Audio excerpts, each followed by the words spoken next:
एक rail station पर एक भिखारी औरत हर रोज भीख मांगती थी। उसे लोग भीख दे तो ही उसको खाना मिल पाता। जिस दिन उसको भीख ना मिले वो भूखे पेट ही सो जाती।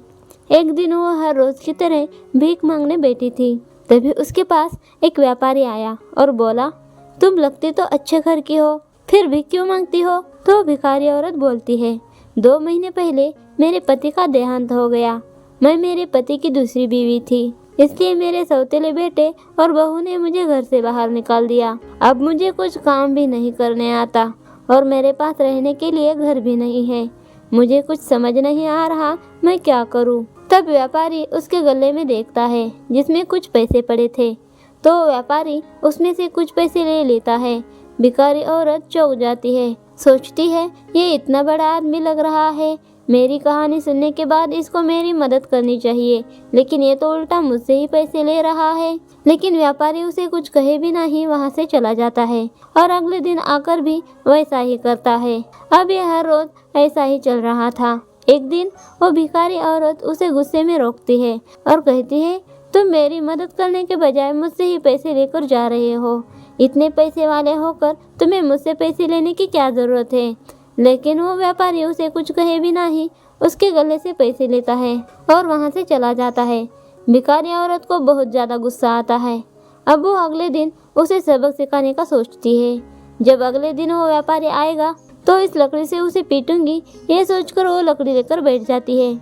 शाम का वक्त होता है और वो व्यापारी उसके पास आता है। जब भिखारी औरत उसे मारने वाली होती है तो उसे रोकता है और अपने हाथ में जो पैसों से भरा बैग होता है उसके आगे कर देता है। भिखारी औरत कुछ समझ नहीं पाती कि ये मुझे बैग क्यों दे रहा है। तो व्यापारी कहता है, ले लो, ये तुम्हारे ही पैसे हैं। तब वो औरत कुछ समझ नहीं पाती। तब वो व्यापारी उसे बताता है कि जो मैं तुमसे पैसे लेकर जाता था उसका शेयर खरीदता था। तुम्हारे सारे पैसे मैंने शेयर मार्केट में लगा दिए थे और अब देखो तुम्हें उससे कितना बड़ा मुनाफा हुआ है।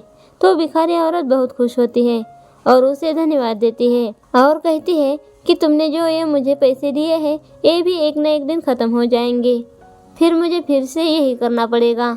इसके बजाय तुम ये सारे पैसे ले लो और मुझे भी शेयर मार्केट में पैसा लगाना सिखा दो।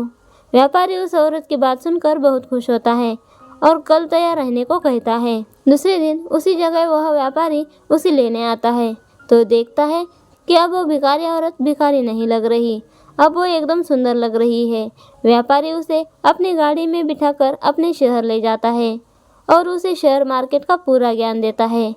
वो औरत भी सीखने में अच्छी थी, उसने बहुत जल्दी जल्दी सब कुछ सीख लिया और वो भी छोटे मोटे इन्वेस्टमेंट करने लगी। व्यापारी ने उसे ऑप्शन ट्रेडिंग से दूर रहने के लिए कहा, क्योंकि ऑप्शन ट्रेडिंग में बहुत ज़्यादा खतरा था। वो औरत अब सिर्फ लॉन्ग टर्म इन्वेस्टमेंट में ही पैसा लगाती थी और जैसे ही मुनाफा होता दिखे वो शेयर बेच देती और जैसे ही कीमत कम होते दिखे शेयर्स खरीद लेती।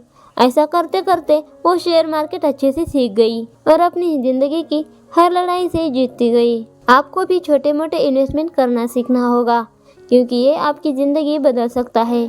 आपको ये कहानी कैसी लगी हमें कमेंट में ज़रूर बताइए और ऐसी ही मज़ेदार और प्रेरणादायक कहानियों के लिए हमारे चैनल को सब्सक्राइब कीजिए।